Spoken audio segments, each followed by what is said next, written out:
Elif'in mutfağına hoş geldiniz. Bugün sizlerle canınız aniden tatlı çektiğinde kolayca yapabileceğiniz yoğurt tatlısı tarifini paylaşmak istiyorum. Şerbet için tencereye 2,5 su bardağı şekeri alalım. Üzerine 2,5 su bardağı su.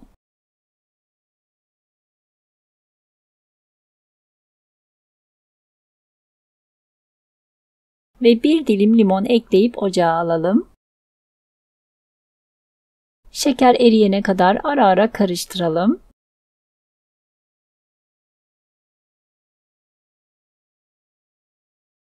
Kaynamaya başladıktan sonra kısık ateşte 10 dakika kaynatıp ocaktan alalım ve soğumaya bırakalım. Tatlımızın keki için çırpma kabına 3 adet yumurtayı alalım. Üzerine 1 çay bardağından 1 parmak eksik şeker ve 1 paket vanilya ekleyip köpük köpük olana kadar çırpalım.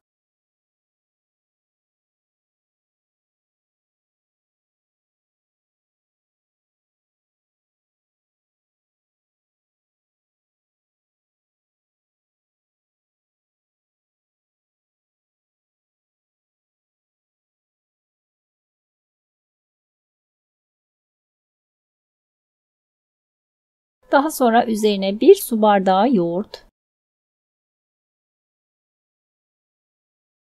1 çay bardağı sıvı yağ,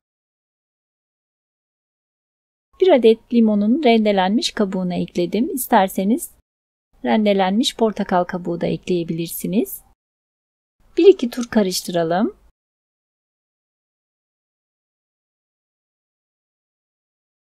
Daha sonra 2 su bardağı un,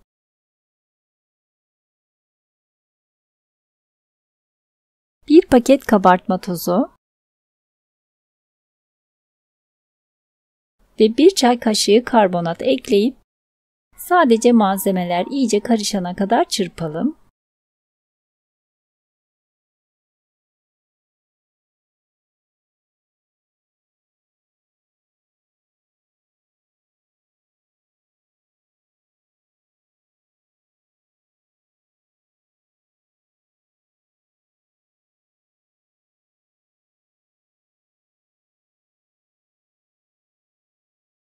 Ben büyük boy yuvarlak borcam kullandım.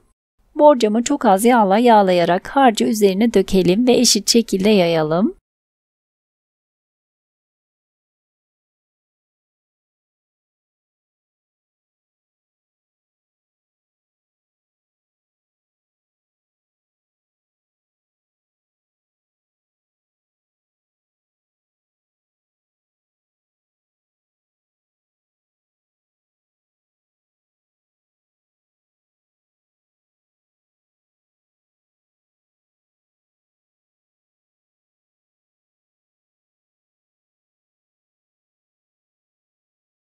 Daha sonra 170 derecelik ısınmış fırında üzeri kızarana kadar yaklaşık 30-35 dakika kadar pişmeye bırakalım. Pişen kekimizi kürdan testi yaparak fırından alalım. İlk sıcağının çıkması için 5 dakika kadar bekletelim. Sıcak kekin üzerine soğuk şerbeti dökelim. Tatlınızın daha kalın olmasını isterseniz daha küçük bir borcam veya tepsi de kullanabilirsiniz. Daha sonra şerbetini iyice çekene kadar 1-2 saat kadar bekletelim. Zaten şerbetini kolayca çeken bir tatlı.